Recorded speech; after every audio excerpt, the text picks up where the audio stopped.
The Dodge Tomahawk is a non-street legal vehicle introduced in 2003 by Dodge at the North American International Auto Show, initially as a one-off concept, and then later that year as a limited production vehicle when Daimler Chrysler announced they would sell hand-built reproductions on order. The Tomahawk attracted significant press and industry attention for its striking design, its outsized displacement, 10-cylinder car engine, and its 4 close-coupled wheels, which give it a motorcycle-like appearance. Experts disagreed on whether it is a true motorcycle. The retro Art Deco design's central visual element is the 500 horsepower, 370 kilowatts, 8.3-liter, 510 CUN, V10 SRT10 engine from the Dodge Viper sports car. 6. The Tomahawk's 2 front and 2 rear wheels are sprung independently, which would allow it to lean into corners and countersteer like a motorcycle. 3. Dodge press releases and spokespeople gave various hypothetical top speeds ranging from 300 miles per hour, 480 kilometers per h, to as high as 420 miles per hour, 680 kilometers per h, which analysts thought were probably calculated with horsepower and final drive ratio alone, without accounting for drag, rolling resistance, and stability. These estimates, and the more conservative 250 miles per hour, 400 kilometers per h, a designer suggested could be possible, were debunked as implausible or physically impossible by the motorcycling and automotive media. No independent road tests of the Tomahawk have ever been published, and the company said that in internal testing, it was never ridden above 100 miles per hour, 160 kilometers per h. 347. The Tomahawk was sold through the Neiman Marcus catalog at a price of $555,000 US, and as many as 9 are thought to have been sold. 1. As they were not street legal, Dodge said the reproductions were automotive sculpture, intended for display only, not fully operational. Industry observers said the Tomahawk was a resounding success at one-upping rivals and taking the trade show spotlight, and was a branding and marketing coup, generating media buzz and sending the message that Chrysler was a bold, ambitious company, unafraid to take risks. 8. Inception Chrysler Group CEO, Dieter Zetsche, top, and COO, Wolfgang Bernhard. The idea for a Viper engine motorcycle started with 2 lower-level Chrysler Group employees, Bob Schroeder, a design office modeler and motorcycle rider, and Dave Chise, vehicle build specialist and drag racer. 6. According to designer Mark Walters, the question asked was, what if we had a Viper engine and a Champion chassis, something like a Boss Hoss, resulting in an engine displacement 5 times a typical Harley-Davidson? 6.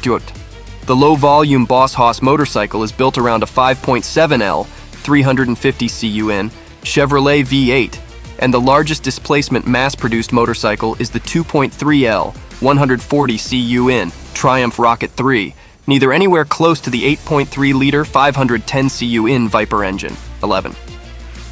The only motorcycle with a displacement in the Tomahawk's league uses the same V10 car engine, the one-off 2009 Milliard Viper 510, a bike created to rival the Tomahawk after Alan Milliard was underwhelmed by a Tomahawk speed run at the Goodwood Festival of Speed in the UK. 13.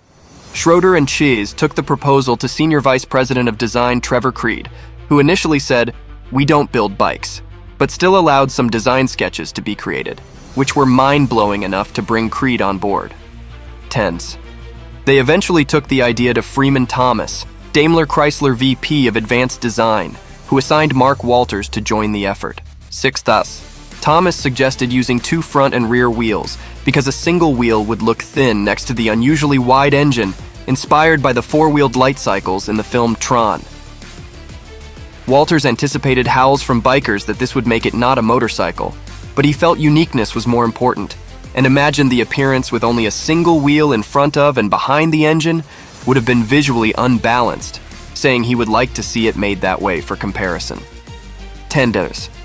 By the spring of 2002, Walters had prepared a full-scale design presentation with sketches along a 20 feet, 6.1 m wall and a borrowed Viper engine resting on an engine stand with 2 wheels placed fore and aft as a visual aid.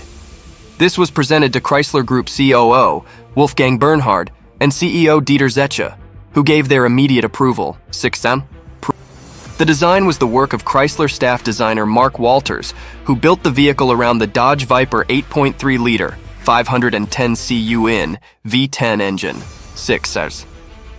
Once approved by Bernhard and Zecchi to build not just a full-scale mock-up, but a running workable concept vehicle. The design and fabrication process took 6 months, $10. The engineering, as well as the fabrication, was outsourced to RM Motorsports, a Wixom, Michigan specialty shop that fabricates one-of-a-kind parts for rare and vintage race cars. $5.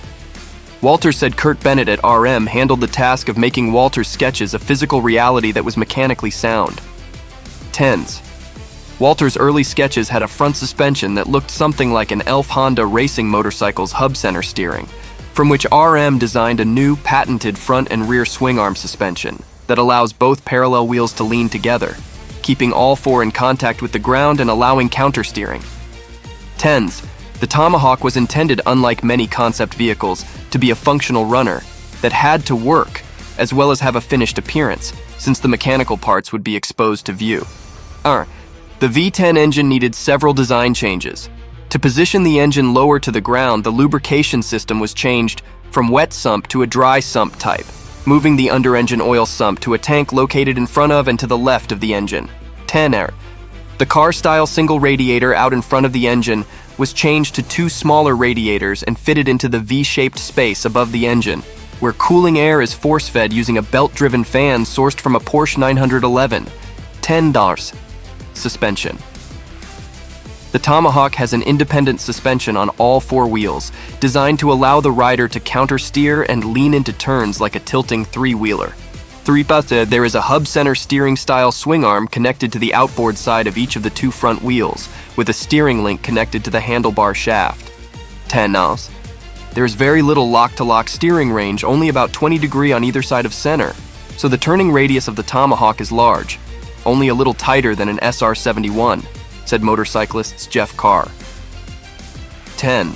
A low center of gravity, accomplished by situating the engine as low to ground as possible, is intended to provide greater control at low speeds, and a low saddle allows riders to place both feet on the ground when stopped, for greater stability. 6. The 2 rear wheels also each have an independent swing arm, but on the inboard side, along with an inboard chain drive for each wheel. 10. The rider can engage a rear suspension lock which hydraulically holds the 2 wheels' relative positions, letting the vehicle stand on its own without using a side stand. 3. According to computer imaging, the suspension would allow a lean of up to 45 degrees, with all 4 wheels maintaining contact with the ground before one of the swing arms contacted the ground, although attempting to actually corner at such extreme angles is not safe given the Tomahawk's 1,500 pounds, 680 kilograms weight. 10. Test rides for the purpose of photographing the Tomahawk in action revealed that there were still stability issues to be worked out, given that it rides like 2 motorcycles riding in ultra-close formation, coupled with the weight of 3 and the horsepower of 4, in Carr's words, meaning that some disagreement is inevitable. 10. RM Motorsports' Bud Bennett said the 45-degree lean system worked well and was in fact stable, quashing rumors that any test riders had been thrown from the Tomahawk, and that the only issue was the original design's limited 18-degree handlebar turning radius, making sharp turns impossible. 14. In 2003, RM Motorsports had been working on designs for versions with wider handlebars, allowing more control, and 2 or 3 wheels instead of 4, making a street-legal Tomahawk conceivable. 14. Bud Bennett said that, at RM, they thought the narrower, limited-range handlebars and unnecessary 2 front wheels instead of 1 would not function well, but at the time the design was just a concept, with no anticipated customer demand. And as a concept vehicle, the Tomahawk did everything it was supposed to do, which is to push the Dodge name and to celebrate the Viper engine. 14. Fabrication Bennett's team at RM custom-milled the Tomahawk components from blocks of aluminum. 3. Under the seat are 2 alloy pieces that began as 750 pounds, 340 kilograms, billets that are machined down to 25 pounds, 11 kilograms each, and polished to a mirror finish. 10. Details like hand levers and the twist grip use needle and ball bearings. 10.